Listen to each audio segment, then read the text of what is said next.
नमस्कार. पत्रकार हेमंत जोशी तुमचं ऑफ द रेकॉर्ड कार्यक्रमात मनापासून स्वागत करतो. लोकसभा निवडणुकीसाठी महायुतीचे आपल्या या राज्यातले उमेदवार जवळपास निश्चित झाले आहेत. थोडेफार बदल होतील किंवा होऊ शकतात, पण टप्प्याटप्प्यानं मी जी यादी तुम्हाला सांगणार आहे नेमके तेच महायुतीतर्फे लोकसभेचे उमेदवार असतील हे नक्की आहे. कल्याण लोकसभा मतदारसंघातून अर्थातच यावेळी देखील डॉक्टर श्रीकांत शिंदे हे महायुतीचे उमेदवार असतील हे तुम्हाला सांगणं म्हणजे वादग्रस्त बांधकाम व्यावसायिक आणि काँग्रेसचे नेते बाबा सिद्दीकी यांचे मित्र की व्यावसायिक भागीदार नेमके कसे हे प्रशासकीय अधिकारी महेंद्र कल्याणकर यांच्याविषयी त्या आशिष शेलार यांना सांगण्यासारखं. कारण आशिष यांना आमच्या या परिसरातली विशेषतः बांद्रा ते जुहूपर्यंतची किंवा अख्ख्या मुंबईतली वित्तम बातमी त्यांच्याकडे असते. मित्रांनो, थोडाफार नाही म्हणायला डॉक्टर श्रीकांत शिंदे यांना कल्याण लोकसभा मतदारसंघातल्या काही नेत्यांचा छुपा तर काहींचा अगदी उघड विरोध आहे. पण मला असं वाटतं की एकदा का निवडणुका लागल्या की त्यात अतिशय तरबेज असलेले एकनाथ शिंदे या विरोधकांना टप्प्याटप्प्यानं गाठतील, त्यांच्याशी भेटतील, चर्चा करतील आणि नक्कीच डॉक्टर श्रीकांत यांना होणारा विरोध त्यावेळेला मावळलेला असेल.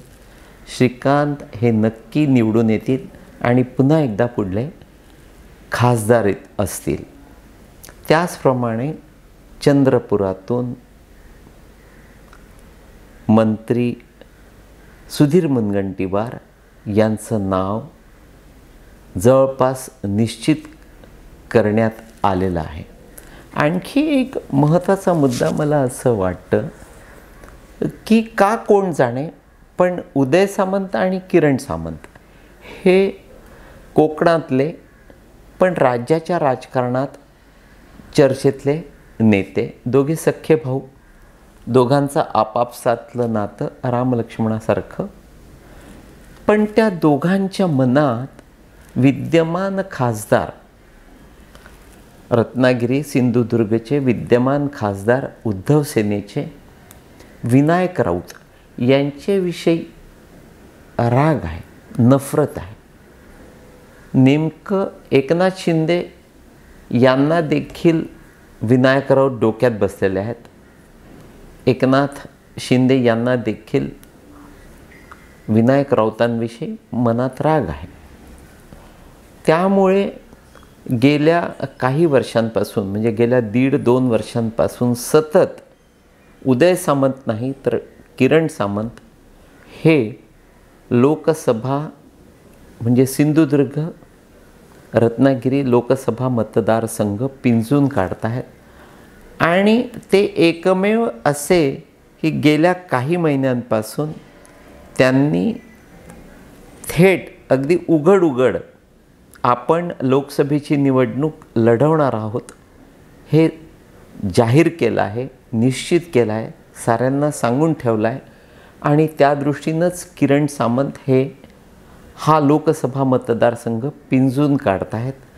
आणि विनायक राऊतांसमोर किरण सामंत हे अतिशय चांगल्या पद्धतीनं फाईट देतील आणि नक्की ते पुढले खासदार असतील. अर्थातच विनायक राऊत यांना जसा सामंत बंधूंचा विरोध आहे, जसे ते एकनाथ शिंदे यांच्या मनातून उतरले आहेत, त्याच पद्धतीनं रामदास कदमांपासून तर नारायण राणेंपर्यंत किंवा सुनील तटकरे. थोडक्यात काय तर कोकणातले जे मान्यवर आहेत किंवा जे प्रभावी नेते आहेत ते सारेच का कोण जाणे, पण त्या साऱ्यांच्या मनातून विनायक राऊत उतरलेले आहेत. विनायक राऊत यांच्याविषयी सख्त नफरत आहे आणि त्यामुळे किरण सामंत विरुद्ध विनायक राऊत किंवा अन्य कोणीही उद्धव सेनेचा उमेदवार ही निवडणूक काहीशी एकतर्फी होईल याची मला खात्री आहे. विशेषतः नारायण राणे आणि परिवार म्हणजे त्यांची दोन्ही मुलं निवडणूक प्रचारात किरण सामंत यांच्यातर्फे हिरिरीनं उतरतील, उत्साहात भाग घेतील. हे नेमकं मला तुम्हाला इथे सुचवायचं आहे. केवळ महाराष्ट्रात नाही किंवा उत्तरेत नाही किंवा पुण्या मुंबईत नाही तर अख्ख्या हिंदुस्थानात भारतीय जनता पक्षानं कोणतीही कठीण जबाबदारी टाकल्यानंतर ती लीलया पेलवणारा, पार करणारा, यशस्वी करून दाखवणारा नेता अशी सुनील देवधर यांची ओळख आहे. आणि आता याच सुनील देवधरांना आगामी लोकसभा पुण्यातून गिरीश बापट नसल्याने लढवायची आहे. त्या दृष्टीनं त्यांचे प्रयत्न सुरू आहेत.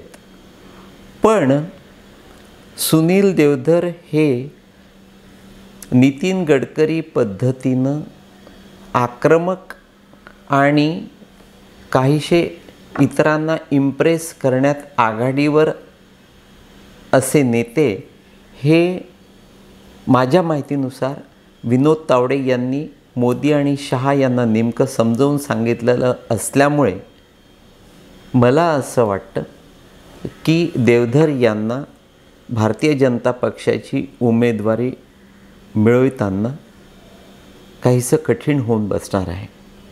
अत्यंत महत्त्वाचं म्हणजे सुनील देवधर आणि मुरलीभाई मोहोळ या दोघांमध्ये तिथे तगडी स्पर्धा आहे आणि आज तरी सारा कौल हा मुरलीभाई मोहोळ यांच्या बाजून आहे. अत्यंत महत्त्वाचं म्हणजे की सुनील देवधर यांनी अलीकडे त्या पत्रकार योगेश कुटे याला दिलेली मुलाखत काहीशी वादग्रस्त ठरलेली आहे. म्हणजे आपण कसे मोठे, आपण कसे श्रेष्ठ, आपण कसे लोकसभेचे उमेदवार या पद्धतीचं ओव्हर कॉन्फिडंट वक्तव्य त्यांनी त्या मुलाखतीतून केलं आहे. आणि त्यामुळे सुनील देवधर हे आपल्याला डोईजड ठरू शकतात ही अशी खात्री त्या मोदी आणि शहा यांची जर झाली तर सुनील देवधर यांचा देखील लालकृष्ण अडवाणी, संजय जोशी किंवा प्रकाश जावडेकर सहज होऊ शकतो. कारण कान भरणारे अनेक असतात, अनेक विद्वान त्या भारतीय जनता पक्षात आहे. त्यामुळे प्रत्येक पाऊल आणि प्रत्येक वक्तव्य विशेषतः देवधरांनी तोलून मापून बोलण्याची गरज आहे. आणि त्याचवेळी त्यांच्याच पक्षातला मोहोळ हा तगडा उमेदवार असल्यामुळे किंबहुना देवधरांपेक्षा मोहोळ यांना ती लोकसभा जिंकून येणं अधिक सोयीचं आणि सोपं असल्यामुळे आज तरी मोहोळ यांचं पारडं तिथे जड झालेलं आहे. विशेषतः मला देवधरांना हे सुचवायचं आहे की वर्गातला हुशार विद्यार्थी नक्कीच सर्वांना आवडतो, पण वर्गातला हुशार विद्यार्थी जर आगाऊ असेल तर त्याचे शिक्षक आणि वर्गातले इतर त्याचे कॉम्पिटिटर्स सारे एक होतात आणि त्याचा अतिशय युक्तीनं खुबीनं खात्मा करतात. म्हणजे हा अत्यंत हुशार विद्यार्थी कसा नापास होईल त्याची काळजी घेतात आणि अनेकदा हे असे विरोधक यशस्वी ठरतात.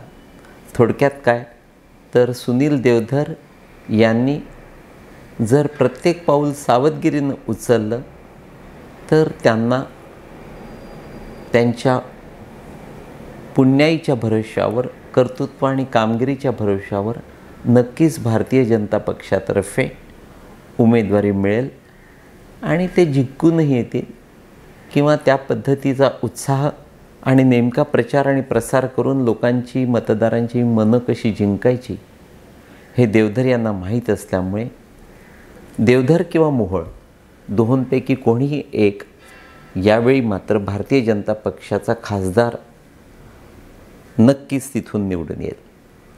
विदर्भात एक आमदार आहेत, आता ते बऱ्यापैकी आपल्या या राज्यात प्रकाश झोतात आल्यामुळे काहीसे सावध झाले आहेत, पण तत्पूर्वी हे आमदार महाशय मुंबईत आले की हमखास लेडीज बारमध्ये जायचे आणि किंमत चांगली देतात, ते अमुक एखाद्या पोरीवर चांगले पैसे उधळतात म्हणून नवीन पाखरू आलं की बार मालक देखील ते पाखरू पहिल्या रात्री त्यांच्या हाती सोपवायचे। थोडक्यात काय तर पहिल्या रांगेत बसणारे हे आमदार जसे त्या लेडीज बार फील्डमध्ये पॉप्युलर होते, नेमके ते तसंच रायगड लोकसभा मतदारसंघात सुनील तटकरे यांचं आहे।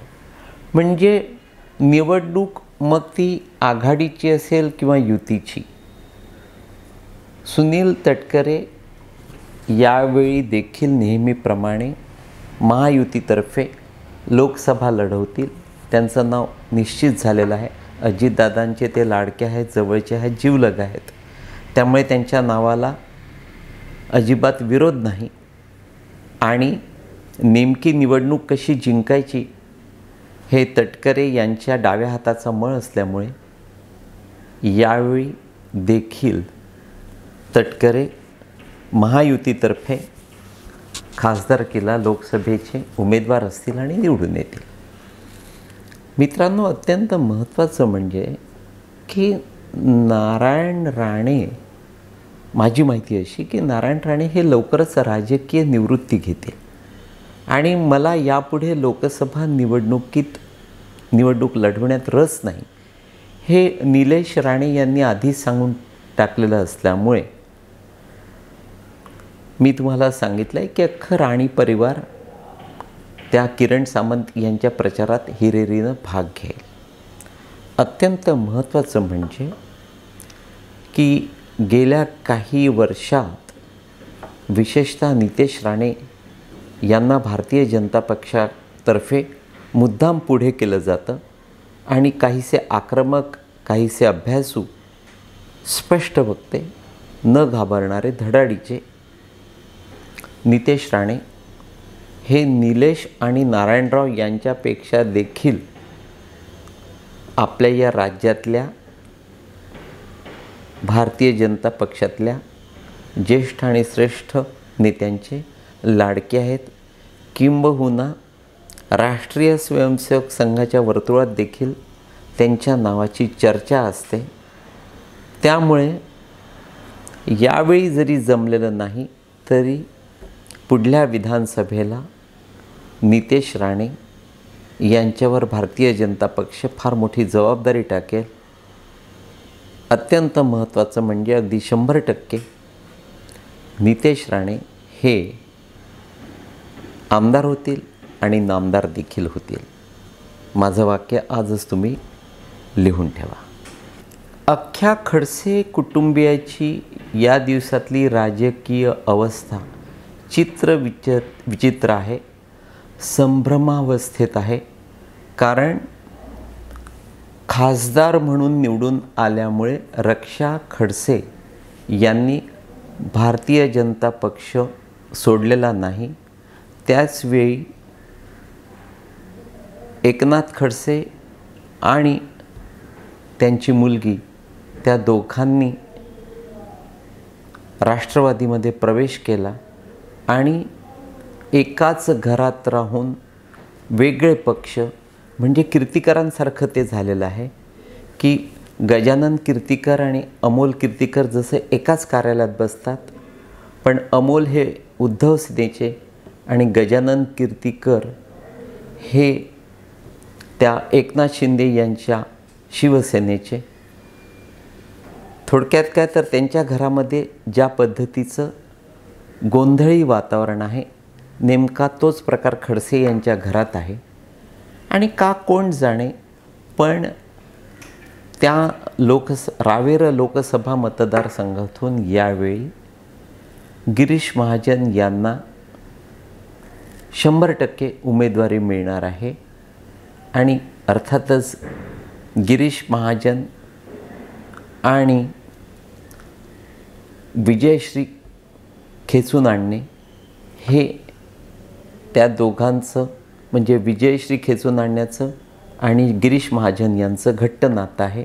गिरीश महाजन रावेरमधून जर पुढले खासदार झाले तर एकनाथ खडसे यांचा अधिक राजकीय अस्त होण्यास फारसा विलंब लागणार नाही. मात्र रक्षा खडसे या खरोखर अगदी मनापासून भारतीय जनता पक्षाला घट्ट पकडून आहेत असे जर त्यांच्या श्रेष्ठींच्या लक्षात आले तर पुढल्या वेळी याच रक्षा खडसे यांना भारतीय जनता पक्षातर्फे विधानसभेवर किंवा विधान परिषदेवर नक्की संधी देण्यात येईल. पण यावेळी मात्र थोडक्यात काय तर येणाऱ्या लोकसभा निवडणुकीत रक्षा खडसे यांच्याऐवजी गिरीश महाजन हेच भारतीय जनता पक्षाचे उमेदवार असतील आणि तेच पुढले खासदार असतील. तूर्त एवढंच मित्रांनो. नमस्कार.